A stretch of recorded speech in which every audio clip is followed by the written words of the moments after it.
कैसे हो आप सब।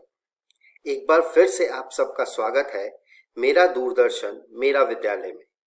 आशा करता हूँ आपको जो ये घर पर विद्यालय का अनुभव मिल रहा है आप उसे बहुत एंजॉय कर रहे होंगे और एंजॉयमेंट के साथ साथ आपकी पढ़ाई भी हो रही होगी। आप सभी ने अपना कॉपी और कलम तो ले ही लिया होगा, तो इस कक्षा में भी अगर आपके मन में आज के विषय से संबंधित कोई जिज्ञासा एवं प्रश्न आए तो नोट करते जाना है। आज के एपिसोड में हम कक्षा 9 के गणित का पाठ संख्या पद्धति के साथ शुरुआत करेंगे, जिसके बाद हम सामाजिक विज्ञान में इतिहास के फ्रांसीसी क्रांति के बारे में जानेंगे। उसके बाद हम लोग एक और मजेदार कहानी के बारे में पढ़ेंगे जिसका नाम है द लास्ट शो, और द लास्ट शो के बाद एक कहानी देखेंगे जिसका शीर्षक है नेकी कर दरिया में डाल, द गोल्डन रूल।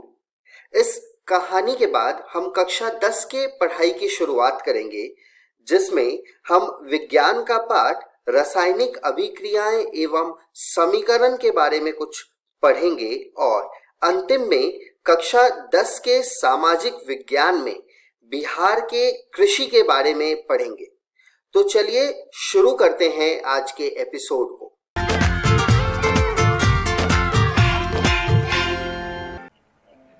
नमस्कार दोस्तों, आज हम कक्षा 9वीं की गणित का पाठ संख्या पद्धति भाग 1 पढ़ने वाले हैं। आज की इस वीडियो में हम पढ़ेंगे संख्या पद्धति का परिचय, परिमेय संख्याएं, अपरिमेय संख्याएं। संख्या पद्धति के बारे में जानने से पहले हम सबसे पहले जानेंगे संख्या रेखा के बारे में। संख्या रेखा एक ऐसी रेखा है जिस पर हम संख्या को निरूपित करते हैं, जहां मध्य में शून्य होता है। जब आप शून्य की दाईं ओर जाएंगे तो आपको मिलेंगे धनात्मक संख्या। जब आप शून्य के बाईं ओर जाएंगे तो आपको मिलेंगे ऋणात्मक संख्या। अब हम बढ़ते हैं संख्याओं का वर्गीकरण की तरफ। संख्या अनेक प्रकार की होती है, इसलिए हमने उसे अलग अलग वर्ग में विभाजित किया है। सबसे पहले आते हैं प्राकृत संख्याएं, फिर पूर्ण संख्याएं, फिर पूर्णांक, फिर परिमेय संख्याएं और फिर अपरिमेय संख्याएं। आइए जानते हैं प्राकृत संख्याओं के बारे में। गणन संख्याएं को हम प्राकृत संख्याएं कहते हैं। 1 से शुरू होकर अनंत तक की सभी संख्याओं को हम प्राकृत संख्याएं कहते हैं, जैसे 1, 2, 3, 4, 5 इत्यादि। प्राकृत संख्या के संग्रह को हम प्रतीक n से प्रकट करते हैं। अब हम बढ़ते हैं पूर्ण संख्याएं की तरफ। प्राकृत संख्याएं शून्य के साथ मिलकर पूर्ण संख्याओं का संग्रह बनाती है। शून्य से शुरू होकर अनंत तक की सभी संख्याओं को हम पूर्ण संख्याएं कहते हैं, जैसे 0, 1, 2, 3, 4, 5 इत्यादि। ये सभी पूर्ण संख्याएं में आते हैं। पूर्ण संख्या के संग्रह को हम प्रतीक W से प्रकट करते हैं। प्राकृत संख्याएं और पूर्ण संख्याएं के बारे में जानने के बाद हम यह कह सकते हैं कि सभी प्राकृत संख्याएं पूर्ण संख्याएं होती हैं। अब हम बढ़ते हैं पूर्णांक की तरफ। स्क्रीन पर आप जो संख्याएं देख रहे हैं वो सभी ऋणात्मक संख्याएं हैं। संख्या रेखा पर शून्य, जो ना धनात्मक न ऋणात्मक केवल पूर्णांक है। शून्य की दाईं ओर जो संख्या है उन्हें हम धनात्मक पूर्णांक कहते हैं। शून्य की बाईं ओर जो संख्याएं हैं उन्हें हम ऋणात्मक पूर्णांक कहते हैं। पूर्ण संख्याएं ऋणात्मक संख्याओं के साथ मिलकर संख्याओं का एक संग्रह बनाती है, जिसे हम पूर्णांक कहते हैं। पूर्णांक को हम प्रतीक Z से प्रकट करते हैं। अब हम बढ़ते हैं परिमेय संख्याएं की तरफ। स्क्रीन पर आप जो संख्याएं देख रहे हैं वो या तो प्राकृत संख्याएं हैं या पूर्ण संख्याएं या पूर्णांक हैं। पर कुछ संख्याएं ऐसी भी होती हैं, जैसे 1/3, 5/6 इत्यादि। ऐसी संख्याओं को हम क्या कहते हैं? इन संख्याओं को हम परिमेय संख्याएं कहते हैं। परिमेय संख्याओं को हम इस प्रकार परिभाषित करते हैं। संख्या r को परिमेय संख्या कहा जाता है यदि इसे p/q के रूप में लिखा जा सकता हो, जहां p और q पूर्णांक हैं और q 0 के बराबर नहीं है। परिमेय संख्या के संग्रह को हम प्रतीक q से प्रकट करते हैं। आइए कुछ उदाहरण देखते हैं। 1/2, 3/4, घटा 2005 बटे 2006, घटा 12/13, घटा 30, घटा 25 इत्यादि। आप सोच रहे होंगे कि घटा 30, घटा 25 ये तो पूर्णांक है, फिर ये परिमेय संख्या कैसे हुई? आइए जानते हैं कैसे। हमने एक संख्या ली घटा 25। घटा 25 को हम घटा 25/1 भी लिख सकते हैं, जहां घटा 25 हमारा p होगा और 1 हमारा q। और आप देख सकते हैं कि q हमारा 0 के बराबर नहीं है। इससे हम यह कह सकते हैं कि सभी पूर्णांक परिमेय संख्या होती है। चलिए अब हम 2 और 3 के बीच की 5 परिमेय संख्याएं को ज्ञात करते हैं। आइए संख्या रेखा पर देखते हैं कि 2 और 3 कहाँ हैं। यहाँ है 2 और 3 और आप देख सकते हैं कि 2 और 3 के बीच में अनेक संख्याएं होंगी। 2 और 3 की परिमेय संख्या को ज्ञात करने के लिए हम 2 और 3 को जोड़ते हैं और फिर उसे 2 से भाग दे देते हैं, यानी 2 जोड़ 3/2 जो कि आएगा हमारा 5/2, जो हो जाएगा 2.5, जो संख्या रेखा पर यहाँ पर स्थित होगा। इसी प्रक्रिया में हम 2 और 3 के बीच 4 और परिमेय संख्याएं ज्ञात कर सकते हैं, जैसे 2 जोड़ 2.5/2 जो कि हो जाएगा हमारा 4.5/2, जो कि होगा 2.25, जो कि संख्या रेखा पर यहाँ होगा। इसी प्रक्रिया में हम 2.5 और 3 को जोड़कर 2 से भाग दे देंगे, जो कि आएगा हमारा 2.75, जो कि संख्या रेखा पर यहाँ होगा। फिर हम 2 और 2.25 को जोड़कर 2 से भाग देने के बाद हमारी संख्या आएगी 2.125, जो कि संख्या रेखा पर यहाँ होगी। अब हम 2.75 और 3 को जोड़कर 2 से भाग देने के बाद एक परिमेय संख्या को ज्ञात करेंगे, जो कि आएगा हमारा 2.875, जो कि संख्या रेखा पर यहाँ होगा। इससे हमने यह अनुभव किया कि किन्हीं 2 दी हुई परिमेय संख्याओं के बीच अपरिमित रूप से अनेक परिमेय संख्याएं होती हैं। अब हम बढ़ते हैं अपरिमेय संख्याएं की तरफ। अपरिमेय संख्याएं की परिभाषा कुछ इस प्रकार है। संख्या r को अपरिमेय संख्या कहा जाता है यदि इसे p/q के रूप में ना लिखा जा सकता हो, जहां p और q पूर्णांक है और q 0 के बराबर नहीं है। आइए कुछ उदाहरण देखते हैं। वर्गमूल 2, वर्गमूल 3, वर्गमूल 15, पाई, 0.1011 और ये चलता जाएगा अनंत तक इत्यादि। अब हम संख्या रेखा पर वर्गमूल 2 का स्थान निर्धारण करेंगे। सबसे पहले हम एक संख्या रेखा बनाएंगे, जिस पर हम एक समकोण त्रिभुज बनाएंगे, जिसका आधार होगा एक मात्रक और लंब होगी एक मात्रक। हमने यहाँ 0 और 1 को बिंदु O और बिंदु A लिया है, जो कि होंगे हमारे एक मात्रक। अब हम बिंदु A पर एक लंब बनाएंगे, जो कि होगा हमारा एक मात्रक, जिसे हमने बिंदु B लिया है। अब हम बिंदु O और बिंदु B को जोड़ देंगे, जिससे हमें मिल जाएगा एक समकोण त्रिभुज। तब हम पाइथागोरस प्रमेय द्वारा OB की लंबाई ज्ञात कर सकते हैं, जो कि होगा वर्गमूल OA का वर्ग जोड़ AB का वर्ग, जहां OA है हमारा एक मात्रक और AB है हमारा एक मात्रक, जिससे हमारा OB हो जाएगा वर्गमूल 2। अभी आपने देखा कि OB वर्गमूल 2 है। अब हम एक प्रकार की सहायता से O को केंद्र और OB को त्रिज्या मानकर एक चाप R खींचेंगे, जो कि संख्या रेखा को काटता हो बिंदु D पर। तब बिंदु D संख्या रेखा पर वर्गमूल 2 के संगत होगा। आज के इस वीडियो में हमने सीखा परिमेय संख्याएं, अपरिमेय संख्याएं। हम हमारी अगली वीडियो में जानेंगे वास्तविक संख्याएं और उनके दशमलव प्रसार, संख्या रेखा पर वास्तविक संख्याओं का निरूपण। धन्यवाद।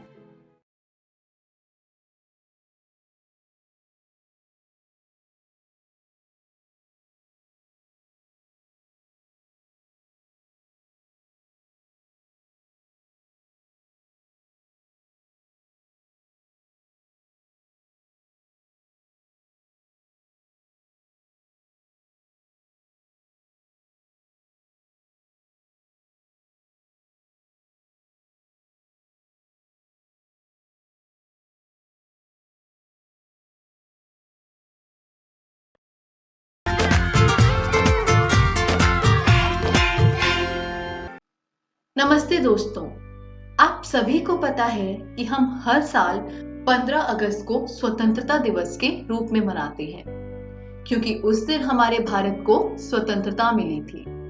मगर इस स्वतंत्रता को पाने के लिए कई सारे लोगों को कुर्बानियां देनी पड़ी है और कई सारी क्रांतियां चली है। इसी तरह विश्व में लगभग सभी देशों में अलग अलग समय में क्रांति हुई है स्वतंत्रता के लिए, कभी विदेशी मुल्क से तो कभी अपने ही तानाशाही राजाओं से। आपके इतिहास के पहले पार्ट में भी एक ऐसी ही क्रांति की बात हुई है। ये है फ्रांस की क्रांति, फ्रांसीसी क्रांति। फ्रांसीसी क्रांति शुरू हुई थी आज से करीब 230 साल पहले, यानी 1789 में। 14 जुलाई को जब पूरा फ्रांस आतंक के वातावरण में घिरा हुआ था, सम्राट ने सेना को शहर में घुसने का आदेश दे दिया। अफवाह ये भी आई कि सेना को नागरिकों पर गोली चलाने का आदेश प्राप्त है। अब इन हालात में फ्रांस की जनता ने भी 7,000 लोगों की एक विशाल जनसेना का निर्माण किया। इस घटना को देखते हुए इतिहासकारों ने इसे और इससे जुड़ी सभी घटनाओं को फ्रांसीसी क्रांति का नाम दिया। लेकिन ये हालात हुए कैसे, ये जानना भी जरूरी है। तो चलिए देखते हैं। क्रांति से 15 साल पहले यानी 1774 में जब लुईस 16 बूर्बो राजवंश का, नाम पर जरा ध्यान दीजिएगा, लुईस 16 राजवंश की राजगद्दी पर आसीन हुए, तब उन्होंने पाया कि राजकोष खाली पड़ा है। अब ये तो होना ही था। युद्ध और शानो शौकत में फ्रांस के वित्त जो है वो गड़बड़ा गया था। इस सब के बावजूद फ्रांस ने अमेरिका के 13 उपनिवेशों को ब्रिटेन से आजाद होने में सहायता करी और इस कारण 10 अरब लिवरे यानी उस समय के फ्रांस के पैसे, तो 10 अरब लिवरे से भी अधिक का कर्ज जुट गया और 2 अरब लिवरे का कर्ज पहले से ही था। अब कर्ज लिया है तो चुकाना भी पड़ेगा। तो फ्रांसीसी सरकार अपने बजट का बहुत बड़ा हिस्सा कर्ज चुकाने में खत्म कर देती थी और अपने सामान्य खर्चों के लिए सरकार ने करों में वृद्धि कर दी। लेकिन ये कदम भी नाकाफी रहा। ऐसा हुआ क्यों? क्योंकि इस दौरान फ्रांसीसी समाज 3 स्टेट में बटा था और उसमें से सिर्फ एक ही स्टेट को कर अदा करना होता था। अब सवाल ये उठता है, स्टेट है क्या? क्रांति से पहले स्टेट फ्रांसीसी समाज में सत्ता और सामाजिक हैसियत को अभिव्यक्त करती थी। पहले स्टेट में थे पादरी वर्ग, दूसरे स्टेट में कुलीन वर्ग और तीसरे स्टेट में आते थे जनसाधारण, यानी किसान, वकील, कर्मचारी, नौकर इत्यादि। पूरी आबादी में 90% किसान थे, लेकिन लगभग 60% भूमि कुलीन, चर्च और तीसरे स्टेट के अमीरों के पास थी। इससे भी ज्यादा खराब बात ये थी कि प्रथम 2 स्टेट के लोगों को राज्य को दिए जाने वाले करों से छूट थी। कुलीन वर्ग को कुछ अन्य सामंती विशेषाधिकार भी थे, जिसकी वजह से वे किसानों से सामंती कर भी लेते थे। और तो और किसानों को अपने स्वामी के घर की सेवा भी करनी थी, खेतों में काम भी, और फिर सैन्य सेवाएं देना और सड़कों के निर्माण में भी सहयोग देना होता था। बात यहीं पर खत्म नहीं हुई। चर्च भी किसानों से करों का एक हिस्सा ताइद के रूप में वसूलती थी। तीसरे स्टेट के सभी लोगों को सरकार को जो कर चुकाना होता था, उसमें भी 2 प्रकार के कर थे, एक प्रत्यक्ष और दूसरा अप्रत्यक्ष कर। इन करों में टाइल जो था वो प्रत्यक्ष कर था और अप्रत्यक्ष कर में नमक और तंबाकू जैसी रोजमर्रा की चीजों पर लगा कर आता था। इस प्रकार देखा जाए तो राज्य के वित्तीय कामकाज का सारा बोझ करों के माध्यम से तीसरे स्टेट की जनता वहन करती थी। और सिर्फ यही वजह नहीं थी आम जनता में क्रोध की। फ्रांस की जनसंख्या 1715 में 2.3 करोड़ थी। वह 1789 में बढ़कर 2.8 करोड़ हो गई थी और जितना अनाज का उत्पादन हो रहा था उससे ज्यादा बढ़ने लगी थी अनाज की खपत। इसी कारण महंगाई भी जोरों से बढ़ने लगी। लेकिन मजदूरों की मजदूरी उनके मालिक तय करते थे, तो महंगाई दर तो बढ़ रही थी लेकिन मजदूरी नहीं। और यही कारण था कि अमीर और अमीर होते गए और गरीब होता गया। बढ़ते कर और खराब परिस्थितियों से परेशान लोगों ने विद्रोह करना शुरू कर दिया, लेकिन उनके पास सामाजिक और आर्थिक व्यवस्था में बुनियादी बदलाव लाने के लिए साधन उपलब्ध नहीं थे। तो ये जिम्मेदारी उठाई तीसरे स्टेट के पढ़े लिखे, समृद्ध और शिक्षित वर्ग ने, जो नए विचारों से वाकिफ थे। इन्हीं सब परिस्थितियों में एक नए वर्ग का जन्म हुआ, मध्य वर्ग। इस वर्ग ने ऊनी और रेशमी कपड़ों के उत्पादन के बल पर संपत्ति हासिल करी, क्योंकि या तो इनका निर्यात होता था या फिर ये समाज के समृद्ध लोग उसे खरीद देते थे। इसी के साथ क्योंकि वे पढ़े लिखे थे तो वह प्रशासनिक सेवा और वकील जैसे पेशे में भी आ सके। बढ़ते ज्ञान के साथ उन्हें ये महसूस हुआ कि समाज के किसी भी वर्ग के पास जन्म के आधार पर कोई विशेषाधिकार नहीं मिलने चाहिए और किसी भी व्यक्ति की सामाजिक हैसियत का आधार उसकी योग्यता ही होनी चाहिए। इसी प्रकार लोगों में बढ़ती जागरूकता और विद्रोह की भावना ने किस प्रकार लुई 16 को उनकी सभी शर्तें मानने के लिए विवश कर दिया, वो जानेंगे अगली वीडियो में। आशा करती हूँ आज का पाठ आपको समझ आया होगा। धन्यवाद। हेलो दोस्तों, ये है आपके इतिहास का तीसरा पाठ। इसका नाम है फ्रांस की क्रांति और ये है इस पाठ के पहले भाग का डेली टेस्ट। आपका पहला प्रश्न है, 1774 में फ्रांस की गद्दी किस राजा ने संभाली? लुई 14, जॉर्ज तृतीय, मैरी 16 या लुई 16? आपका अगला प्रश्न है, फ्रांसीसी क्रांति किस साल में शुरू हुई? 1789, 1790, 1889 या 1890? आपका अगला प्रश्न है, फ्रांस में द्वितीय एस्टेट कौन सी थी? पादरी, जनसाधारण, कुलीन वर्ग या किसान? आपका अगला प्रश्न है, फ्रांस ने किस देश के उपनिवेशों को आजादी दिलाई? इंग्लैंड, इटली, अमेरिका या इंडिया? आपका आखिरी प्रश्न है, किसान जो कर भूमि पर चुकाते थे उसे क्या कहते थे? तिथे, पहले, स्टाम्प कर या इनमें से कोई नहीं?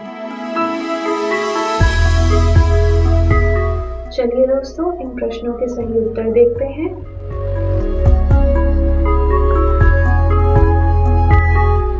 धन्यवाद।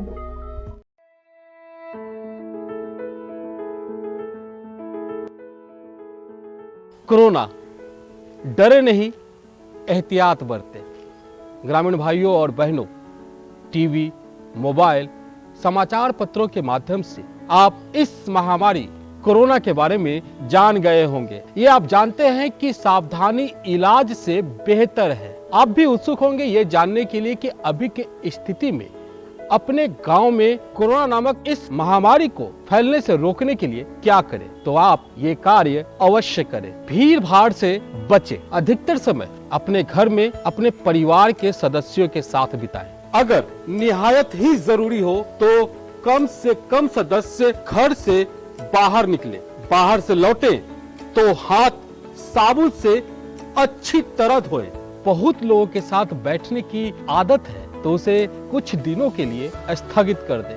शादी, ब्याह, कोई भी बड़ा आयोजन अगर पहले से तय नहीं है तो उसे स्थगित कर दे। अगर तय है तो बहुत बड़ा आयोजन ना करें। समारोह में उपस्थित लोग एक दूसरे के बीच कम से कम 1 मीटर की दूरी बनाकर रखें ताकि संक्रमण ना फैल पाए। यदि बहुत आवश्यक ना हो तो धार्मिक, सामाजिक और सांस्कृतिक कार्यक्रमों को स्थगित कर दे, क्योंकि ऐसे आयोजनों में अधिक लोग इकट्ठा हो जाते हैं और संक्रमण का खतरा बढ़ जाता है। थोड़ा सा एहतियात, थोड़ी सी सावधानी से इस महामारी को फैलने से रोके। राज्य स्वास्थ्य समिति बिहार द्वारा जनहित में जारी। अधिक जानकारी के लिए संपर्क करें टोल फ्री नंबर 104 पर। आइए बच्चों, देखते हैं एक कहानी जिसका नाम है द लास्ट शो।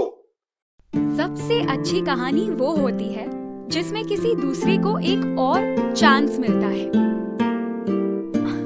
खेत बर्बाद हो रहे हैं, लोग समझ क्यों नहीं रहे हैं कि प्लास्टिक को यूं जलाने से प्रदूषण हो रहा है। ये बेकार खाद की वजह से हो रहा है।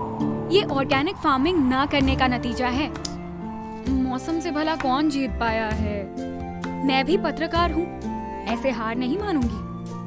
समस्या को जड़ से मिटाने के लिए रिसर्च करूंगी, नोट्स बनाऊंगी। तुम्हारे पिता टूट चुके हैं समीरा, वो लोगों से हार गए हैं बेटा।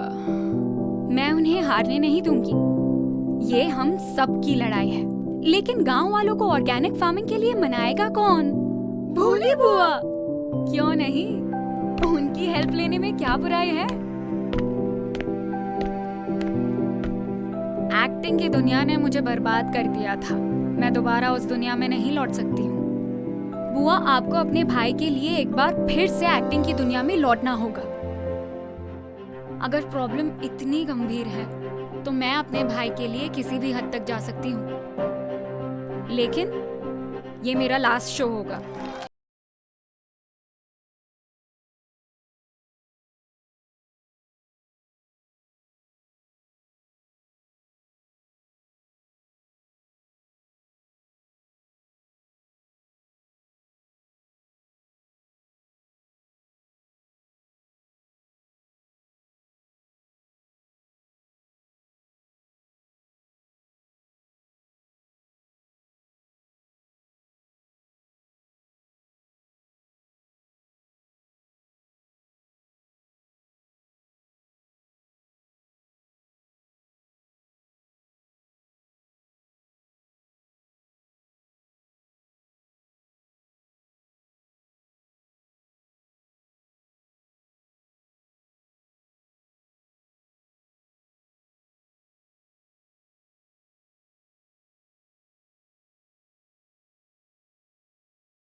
कंपनियों के जैविक पदार्थ बिक रहे हैं, उनकी सूची बनाइए और देखिए उनकी क्या कीमत है। चौथा दिन, दल के साथ मीटिंग। अपनी टीम के साथ ये तय करें कि आगे और शोध की जरूरत है या आपके पास सारी जानकारी है। कृषि केंद्र की ओर बढ़िए और आगे जानकारी इकट्ठा करें, फिर प्लान पे काम चालू करिए। पांचवा दिन, बिजनेस प्लान बनाना। साथ मिलकर बिजनेस प्लान बनाइए और अपने टीचर को दीजिए। फिर दूसरी कहानी चुने, उन्हें देखें, पढ़े और उन पर एक्शन ले, क्योंकि जवान उद्यमी कभी नहीं रुकते। चलिए एक और कहानी पढ़ते हैं जिसका नाम है नेकी कर दरिया में डाल। गंगा को मैला करने में प्लास्टिक की अहम भूमिका है। हमें कुछ करना होगा। हर कोशिश के पीछे एक प्लान होता है। किसी को तो शुरुआत करनी होगी। पाइपलाइन बिछाने के लिए इस पेड़ को काटना पड़ेगा। ये महज पेड़ नहीं है, हमारे शहर की सांसें है। इसे बचाना होगा। लेकिन क्या करें? वाह, बहुत सुंदर, लड़कियों ने कर दिखाया। पेड़ पर मधुबनी पेंटिंग, कमाल कर दिया। कौन है ये गुमनाम कलाकार? शायद वो। मधुबनी सिर्फ पेंटिंग्स नहीं है, बल्कि एक अभियान है जिससे दुनिया बदली जा सकती है। हमें सभी लोगों को साथ जोड़ना होगा। और प्लास्टिक का क्या करें? उसे रिसाइकल करके दोबारा इस्तेमाल लायक बनाना होगा। लेकिन ये सब अकेले नहीं होगा, और लोगों की जरूरत पड़ेगी।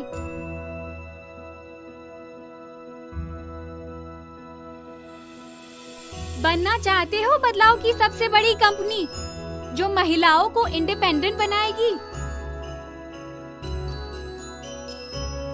अब इको पैकेजिंग की है तो अपने आइडिया को दुनिया के सामने रखना होगा। कई बार जीतना जरूरी नहीं होता, इम्पैक्ट जरूरी होता है, उसके प्रभाव जरूरी होते हैं। इसी को इनोवेशन या रचनात्मकता कहते हैं। हमने कोशिश की है और कोशिश करने वालों की कभी हार नहीं होती है। आप क्या सोच रहे हैं? आइए और जुड़िए हमारे साथ। प्रकृति का यही तो गोल्डन रूल है। नेकी कर दरिया में डाल 5 दिन का प्रोजेक्ट है। आप इसे 4-4 के ग्रुप में जाकर पूरा करेंगे। पहला दिन, क्षेत्र में जाकर शोध कीजिए। आप अपने आसपास के दुकानदारों से मिले और पूछे कि वो उनके उत्पादों की किस तरह पैकेजिंग करते हैं और क्यों।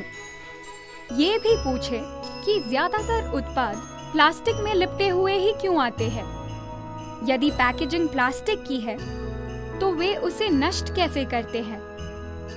इस काम के लिए लगने वाली पूंजी, इसके विकल्प, उनके प्रतियोगी आदि सब के बारे में विस्तार से पूछे।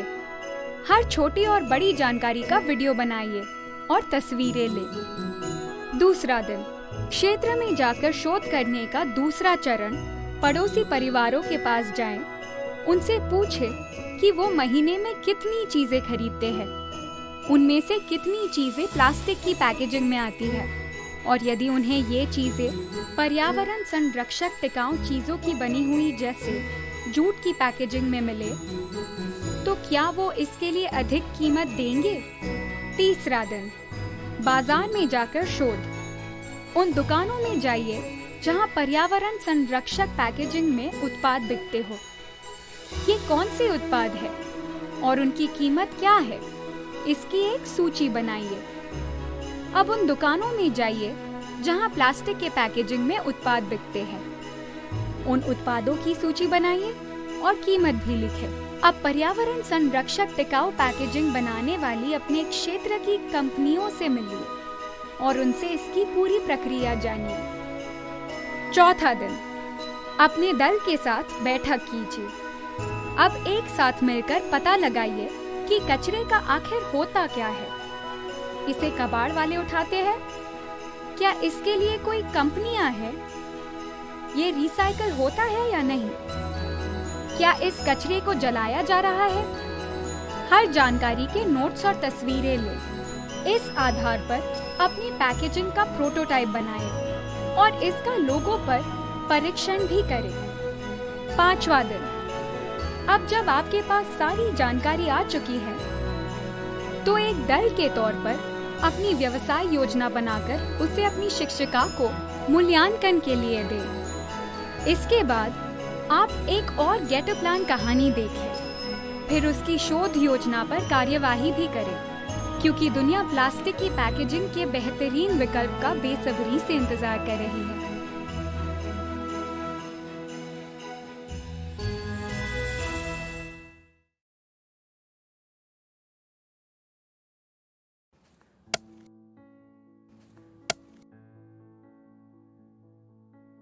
अरे भाई राजू, क्या? अरे सुने कि कल चाचा कुछ बता रहे थे। क्या बोल रहे थे? हाँ, चाचा कल बहुत बढ़िया बात बता रहे थे। कह रहे थे कि हम लोगों को अपने बच्चा लोग के पढ़ाई लिखाई पे ध्यान देना चाहिए। सिर्फ स्कूल भेजने से कुछ नहीं होता। बात तो ठीक है, लेकिन हम लोग ये करेंगे कैसे? हम लोगों को तो पढ़ना लिखना भी नहीं आता है। हम भी यही सोच रहे थे। अरे वो देखो, मास्टर साहब भी सही टाइम पे आ गए। चलो उन्हीं से पूछ लेते हैं। मास्टर साहब प्रणाम। प्रणाम प्रणाम। मास्टर साहब, आपसे एक बात का जानकारी लेना था। हाँ पूछिए। अब हम लोग तो ठहरे कम पढ़े लिखे आदमी, हाँ। लेकिन हम लोग का बच्चा लोग स्कूल में जाके क्या करता है, क्या सीखता है, क्या पढ़ता है, ये हम लोग कैसे जानेंगे? बहुत आसान है। अच्छा, कैसे? चलिए आप लोग स्कूल में, हम बताते हैं। जी जी चलिए। जी सर चलिए। चलो चलो। हाँ हाँ चलिए। हाँ हाँ हम उठा लेते हैं। आइए, ये देखिए, ये है क्लास 3 का अधिगम प्रतिफल पोस्टर। इसका मतलब है यदि आपका बच्चा वर्ग 3 में पढ़ता है तो उसे इस पोस्टर में जो लिखी गई सारी चीजें उसे जानकारी होनी चाहिए। ये क्या है? पक्षी। और ये क्या है? पेड़। यानी कि तीसरी कक्षा समाप्त होते होते आपका बच्चा पशु, पक्षी, फूल, पत्ती आदि के बारे में सीख जाएगा। हर क्लास और हर विषय के लिए अधिगम प्रतिफल पोस्टर बनाए गए हैं। आइए कुछ दूसरे तरीके जानते हैं। जी सर। ये देखिए, ये है हमारे बच्चों की कॉपियाँ और ये है सही का निशान। इसका मतलब है कि इस प्रश्न का उत्तर आपके बच्चे ने बिल्कुल सही दिया है। जितना ज़्यादा होंगे ये निशान, उतना बढ़िया सीखा है आपका बच्चा। और ये क्या है? गलत का निशान। हाँ, ये है गलत का निशान और इसका मतलब है आपके बच्चे ने इस प्रश्न में कुछ गलती की होगी। और ये निशान जितना ज़्यादा होगा, आपको अपने बच्चे पे उतना ही ध्यान देने की ज़रूरत है। लेकिन पूरे साल में हमारा बच्चा क्या क्या सीखा, ये कैसे जानेंगे? बिल्कुल जानेंगे। उसके लिए भी हमारे पास कुछ साधन है। उनमें से एक है प्रगति पत्रक।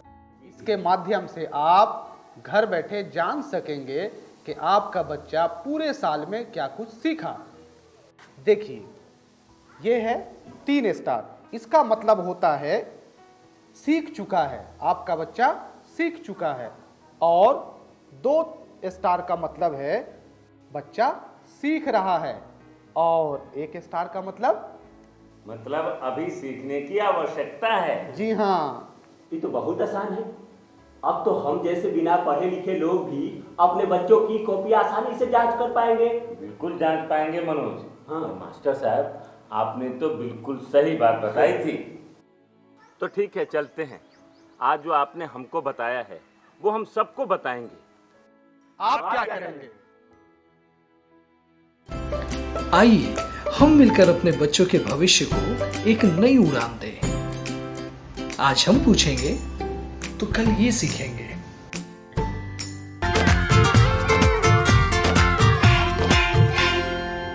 नमस्कार दोस्तों, आज हम रासायनिक अभिक्रियाएं एवं समीकरण का दूसरा भाग करेंगे। तो चलिए जानते हैं कि इस वीडियो में हम क्या क्या जानने वाले हैं। सबसे पहले हम बात करेंगे कि आखिर रासायनिक समीकरण को लिखते कैसे हैं।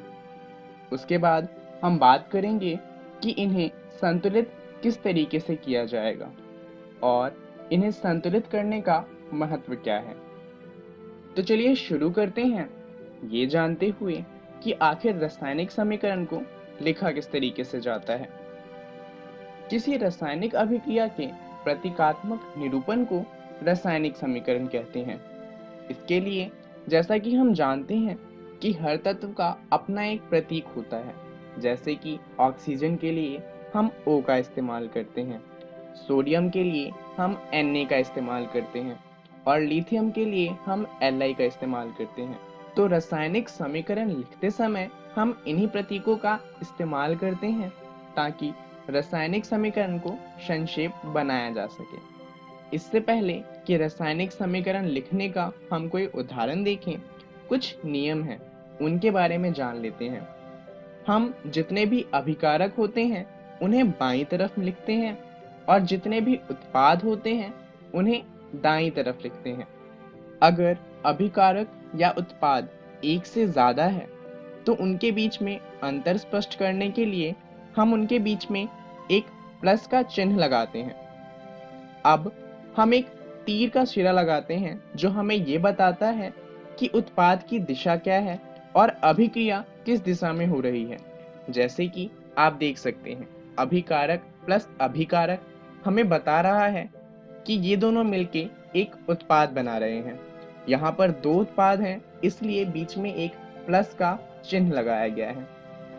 चलिए अब एक उदाहरण देखते हैं जिससे हमें समीकरण लिखने में आसानी होगी।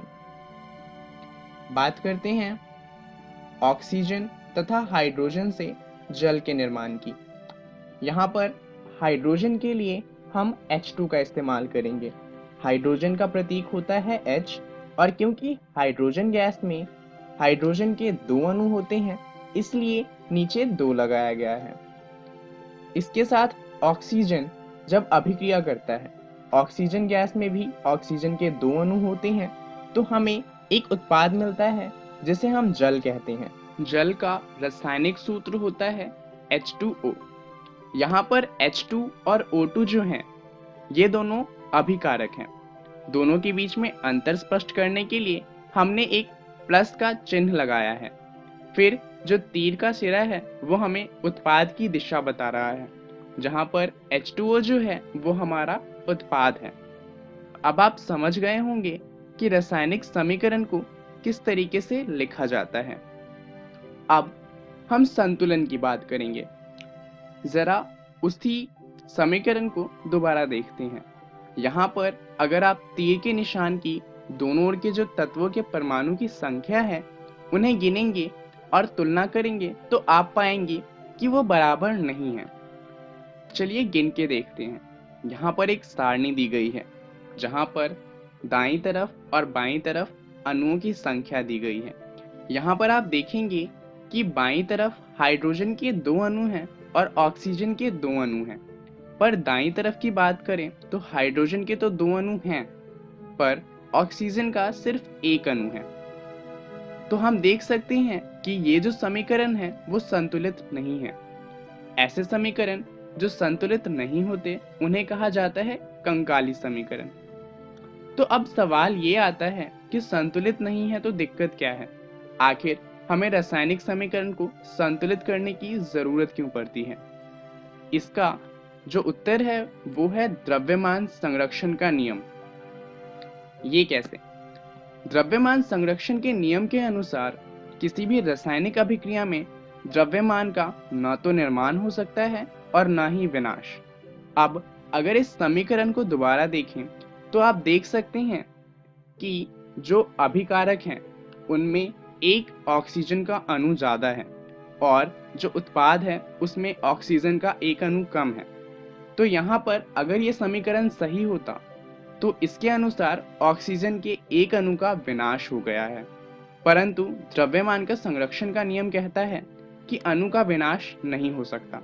इसका मतलब जो हमारा ये समीकरण है वो गलत हो जाता है। तो एक बात तो साफ है, अगर हम चाहते हैं कि हमारा समीकरण सही हो तो उत्पाद के तत्वों का कुल द्रव्यमान बराबर होना चाहिए अभिकारक के तत्वों के कुल द्रव्यमान के। अगर ऐसा नहीं होता तो हमारा समीकरण संतुलित नहीं होगा और वो गलत होगा। तो अब आप समझ सकते हैं कि समीकरण को संतुलित करना क्यों महत्वपूर्ण हो जाता है। तो चलिए जानते हैं कि आखिर इन्हें संतुलित किया कैसे जाएगा। उदाहरण में वही समीकरण लेते हैं। हाइड्रोजन जब ऑक्सीजन के साथ अभिक्रिया करता है तो जल प्रदान करता है। अब आप सोच रहे होंगे कि समीकरण को बराबर करना है तो H2O की जगह H2O2 लगा देते हैं, समीकरण बराबर हो जाएगा। परंतु हम ऐसा नहीं कर सकते। क्यों? क्योंकि जो तत्व हैं उनके रासायनिक सूत्रों को नहीं बदला जा सकता।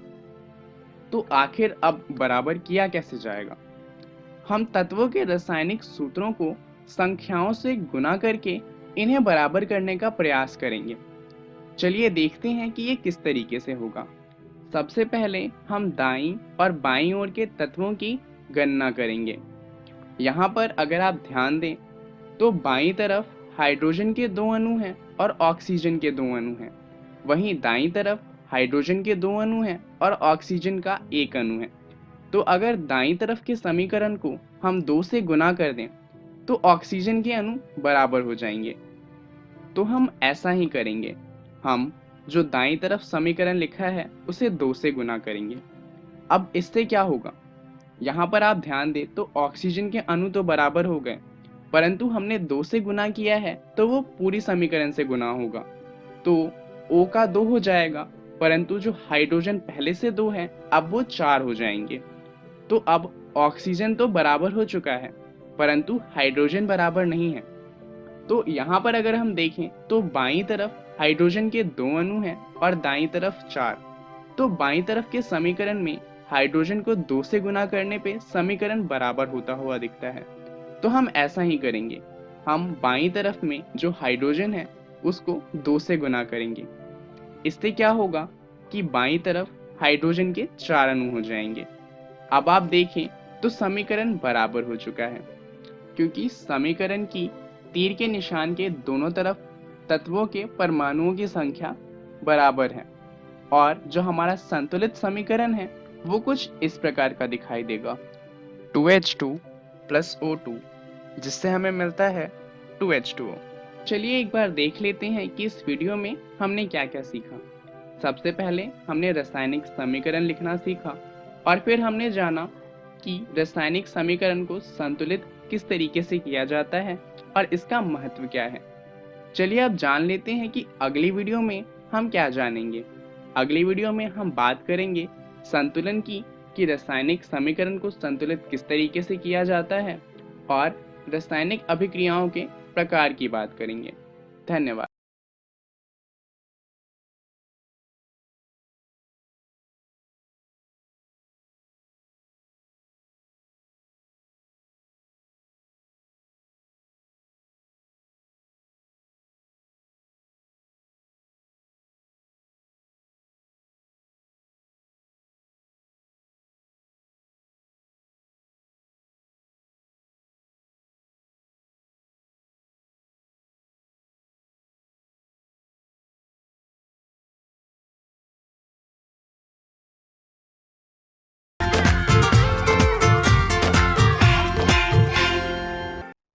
नमस्कार दोस्तों, आज हम एक और नया अध्याय पढ़ने वाले हैं।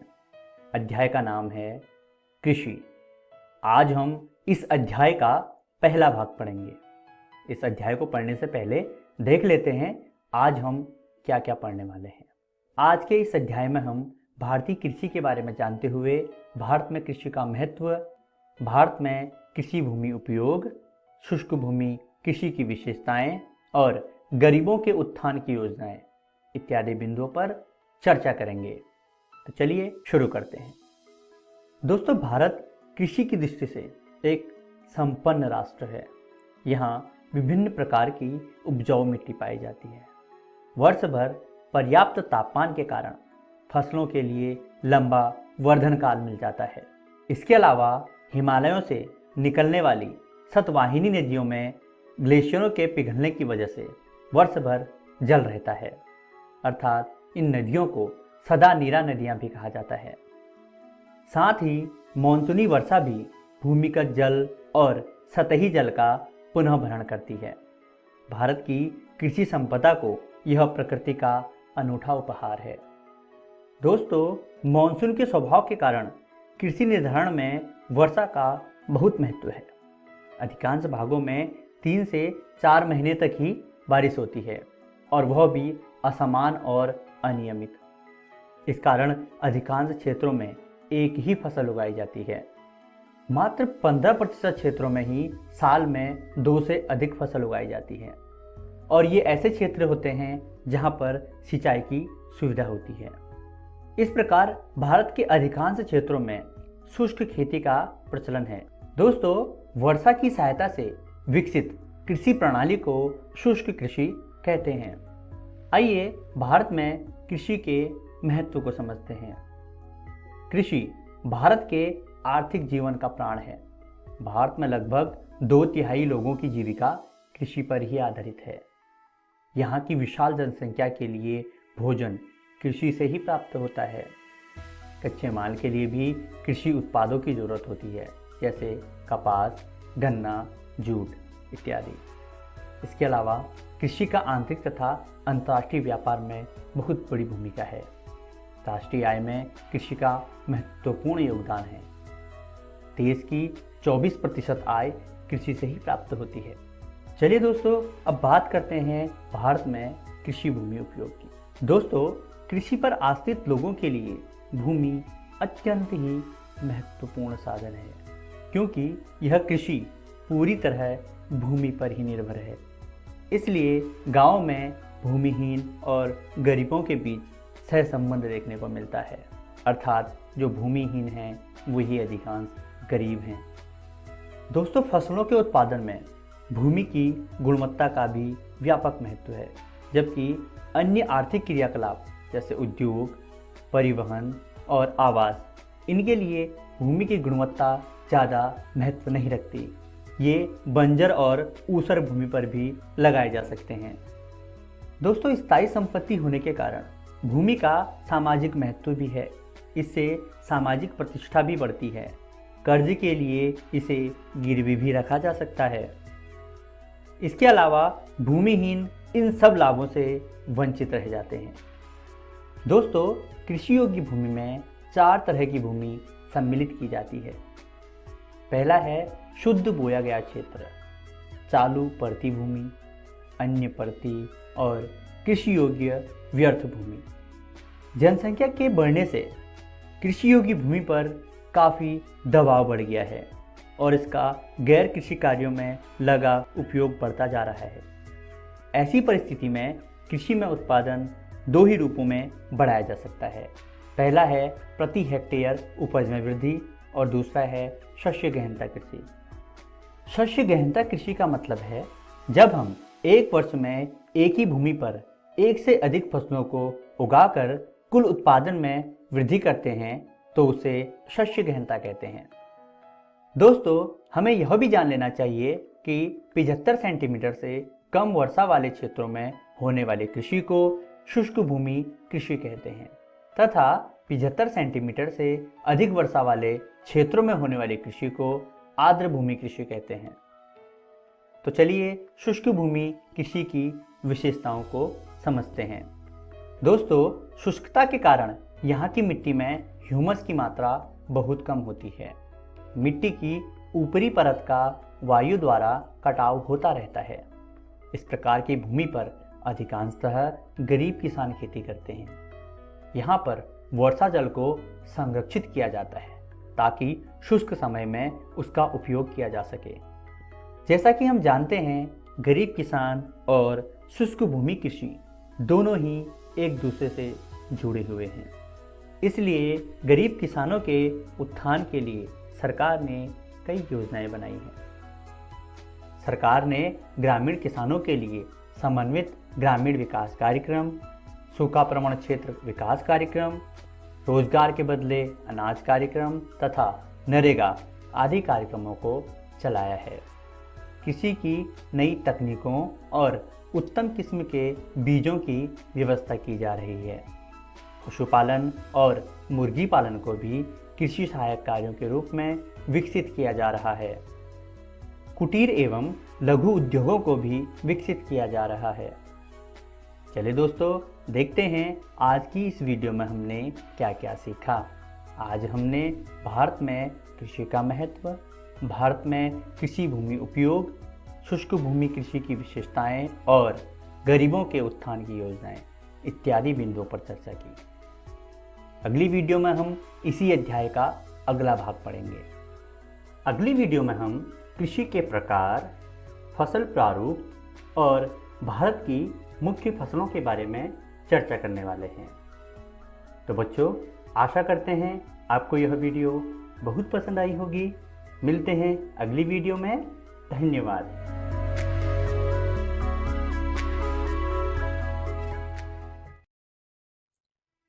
कृषि। पहला प्रश्न है, भारत में कितनी भूमि में साल में 2 से अधिक फसल उगाई जाती है? 25%, 30%, 15%, 40%। हिमालय से निकलने वाली नदियों को क्या कहा जाता है? धौला नीरा, सदा नीरा, उपरोक्त दोनों में से कोई नहीं। 75% सेंटीमीटर से कम वर्षा वाले क्षेत्रों में होने वाली कृषि को क्या कहते हैं? शुष्क भूमि, आर्द्र भूमि, उपरोक्त दोनों में से कोई नहीं। शुष्क भूमि कृषि की विशेषताएं कौन कौन सी हैं? इस प्रकार की मिट्टी में ह्यूमस की मात्रा कम होती है। मिट्टी की ऊपरी परत का वायु द्वारा कटाव होता है। इस भूमि में अधिकांश गरीब किसान खेती करते हैं। उपरोक्त सभी। कृषि योग्य भूमि में किसे सम्मिलित नहीं किया जाता है? शुद्ध बोया गया क्षेत्र, चालू पड़ती भूमि, कृषि योग्य व्यर्थ भूमि, इनमें से कोई नहीं। बच्चों, इनके सही उत्तर हैं कोरोना वायरस जैसी महामारी से बचाव के लिए देश भर में लॉकडाउन है। बच्चों को सुरक्षित रखने के लिए विद्यालय बंद किए गए हैं। इस परिस्थिति में आपका मोबाइल ही आपका विद्यालय बन सकता है। जी हाँ, बिहार सरकार के शिक्षा विभाग ने यूनिसेफ और इकोवेशन के साथ मिलकर उन्नयन ऐप मेरा मोबाइल मेरा विद्यालय की शुरुआत की है। इस ऐप पर आप कक्षा 6 से 12 तक के पाठ्यक्रम को पढ़ सकते हैं। सिर्फ पढ़ ही नहीं सकते, बल्कि आपको पढ़ते समय अगर किसी भी तरह की कोई परेशानी आती है या फिर मन में कोई सवाल आता है तो इस ऐप पर आप अपने सवाल भी पूछ सकते हैं, जिसका जवाब उस विषय के विशेषज्ञ द्वारा दिया जाएगा। तो प्ले स्टोर से अभी डाउनलोड करें उन्नयन ऐप मेरा मोबाइल मेरा विद्यालय और अपने मोबाइल से ही अपने विद्यालय का अनुभव पाएं, वो भी बिल्कुल निःशुल्क। घर पर रहें, सुरक्षित रहें, स्वस्थ रहें, पढ़ते रहें, आगे बढ़ते रहें, क्योंकि चाहे कोई भी स्थिति हो, शिक्षा हर बच्चे का अधिकार है। बिहार शिक्षा परियोजना की एक पहल। आशा करता हूं कि आज के एपिसोड में आपको जो भी बातें बताई गई हो उसे आप समझ पाए होंगे और जरूरी बातों को अपनी कॉपी में नोट भी किया होगा। आपको एपिसोड के शुरुआत में भी बोला गया था कि आप अपने सवालों को भी नोट कीजिएगा। आप इन सभी सवालों को उन्नयन ऐप पर पोस्ट करके अपना जवाब पा सकते हैं और यदि आपके पास मोबाइल या इंटरनेट नहीं है तो आप स्क्रीन पर दिए गए नंबर पर भी अपना सवाल पूछ सकते हैं। नंबर नोट कीजिए। पहला नंबर है 970-951-9929 और दूसरा नंबर है 9025952475। आप हमें ईमेल भी कर सकते हैं। ईमेल आईडी नोट कर लीजिए, biharunnyan@gmail.com, biharunnyan@gmail.com, biharunnyan@gmail.com। तो बच्चों, मिलते हैं अगले एपिसोड में जिसमें हम कुछ और रोचक पाठ को पढ़ेंगे जो कि कक्षा 9 और कक्षा 10वीं के होंगे और आज की तरह हम कुछ कहानियां भी देखेंगे, कुछ प्रेरक कहानियां। मेरा दूरदर्शन मेरा विद्यालय के आज के एपिसोड में इतना ही। घर पर रहें, सुरक्षित रहें और पढ़ते रहें। बाय बाय बच्चों।